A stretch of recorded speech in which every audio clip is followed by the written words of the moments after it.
As a content creator হিসাবে আপনি যখনই কাজ করতে শুরু করবেন, আপনি প্রথম থেকেই ঠিক করে নেবেন যে আপনি কোন বিষয়ের উপর কাজ করতে চাইছেন। আপনি যদি প্রথম থেকে বিষয়টাকে ঠিক করে নিতে পারেন, তাহলে আপনার একটা সুবিধা হবে, কন্টেন্ট বানাতে কিন্তু আপনার খুব একটা প্রবলেম কিছু হবে না। এবং প্রথম থেকেই আপনি যে কন্টেন্ট বানাতে চাইবেন যেই বিষয়ের উপর, সেই সমস্ত কন্টেন্ট ক্রিয়েটারদেরকে কিন্তু প্রথম থেকেই আপনি ফলো করবেন, তাদের বড় বড় লাইভগুলো দেখবেন, তারা কি বলছে সেগুলো ভালো করে শুনবেন। এতে কিন্তু আপনি অনেক উপকার পাবেন। আর কন্টেন্ট যদি আপনার ঠিক থাকে, আজ হোক আর কাল আপনার পেজ কিন্তু গ্রো করবেই। আজকে আপনাদের সাথে শেয়ার করব দই কাতলা রেসিপি। এটা কিন্তু নতুন কোনো রান্না না, এটা অত্যন্ত পুরনো এবং সাবেকি একটা রান্না। যে কোনো অনুষ্ঠান বাড়িতে কিন্তু এই রেসিপিটা কিন্তু হবেই হবে।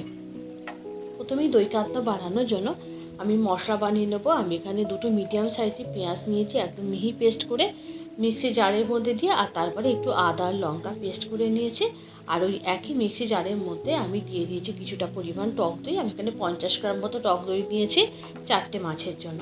আর 8-10টা কাজু বাদাম আর 5-6টা আলমন্ড বাদাম একেবারে পেস্ট করে রেখেছি। আলমন্ড দিলে কিন্তু খুব ভালো একটা টেক্সচার তৈরি হয়, মানে যখন আপনি গ্রেভিটা বানাবেন টেক্সচারটা খুব ভালো আসবে। আর এরপরে আমি মাছগুলোকে নুন মাখিয়ে নেব। এখানে কোনো হলুদের ব্যবহার হবে না, কারণ দই কাতলায় কিন্তু কোনো হলুদ ব্যবহার হয় না। মাছগুলোকে নুন মাখিয়ে 10 মিনিট মতো রেখে দেবো। এরপরে ফ্রাই প্যানে একটু বেশি করে তেল দেবো। তেল দিয়ে কিন্তু প্রথমে মাছগুলোকে একটু ভেজে নেবো। অনেকে কিন্তু দই কাতলা কিন্তু একেবারে মাছ কখনোই ভাজেন না, একেবারেই কিন্তু ম্যারিনেট করে সমস্ত মশলা দিয়ে মাছটা রান্না করেন, কিন্তু আমার একটু কাঁচা গন্ধ লাগে। সেই জন্য আমি কিন্তু মাছটাকে খুব হালকা করে একটু এপিট ওপিট করে ভেজে নিয়েছি। আর রান্নাটা কিন্তু অবশ্যই হবে সাদা তেলে।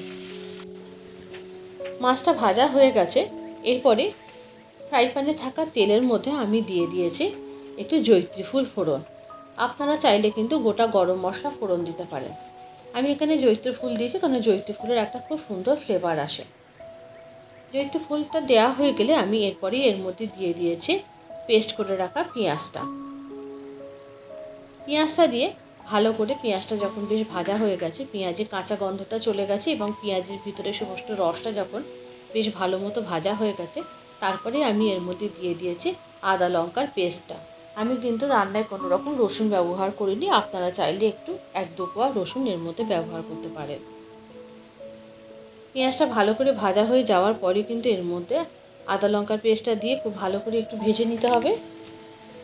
খুব ভালো করে সমস্ত কিছু কষিয়ে নেওয়ার পর এর মধ্যে আমি দিয়ে দিয়েছিলাম একটুখানি ধনের গুঁড়ো আর দিয়ে দিয়েছিলাম একটু গরম মশলার গুঁড়ো।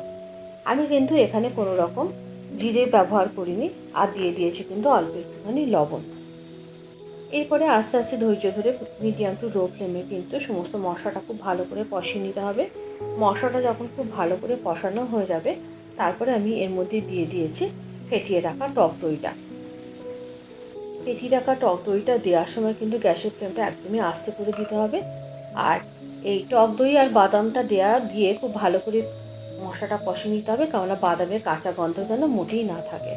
আর এরপরে দিয়ে দিয়েছি অল্প একটুখানি চিনি, একটু টেস্ট ব্যালেন্সের জন্য। যেহেতু কাজু বাদাম দেওয়া আছে এবং টক দই দেওয়া আছে, এই টকের ব্যালেন্সটা করার জন্য আমি একটুখানি চিনি দিয়েছি। আর এরপরেই দিয়ে দিয়েছে মশলার বাটি ধোয়া জলটা।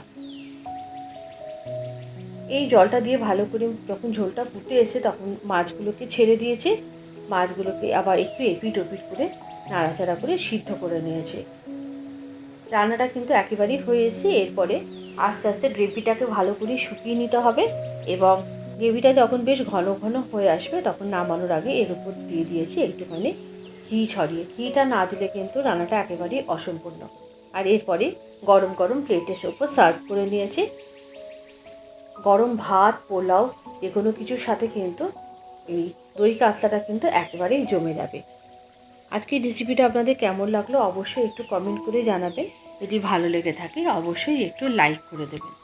তাহলে ওই যে বললাম, কন্টেন্টটাকে একটুখানি ভালো করে বানাতে হবে মন দিয়ে, তাহলে কিন্তু একদিন সাফল্য আপনাকে অবশ্যই ধরা দেবে। আমিও কিন্তু প্রতিনিয়ত শিখছি। যত কন্টেন্ট ক্রিয়েটারদের দেখছি বিভিন্ন কন্টেন্ট বানাচ্ছে, তাদেরকে কিন্তু দেখে তাদের থেকে কিন্তু অনেক কিছুভাবে ইন্সপায়ার্ড হচ্ছে। এইভাবে রেসিপিটা আপনারা অবশ্যই বাড়িতে ট্রাই করবেন। আর নতুন নতুন রান্নার আপডেট পেতে অবশ্যই অন্তরার কুক অ্যান্ড বেক পরিবারটিকে একটু ফলো করে রাখবেন। আজকের রেসিপিটা তাহলে এই পর্যন্ত।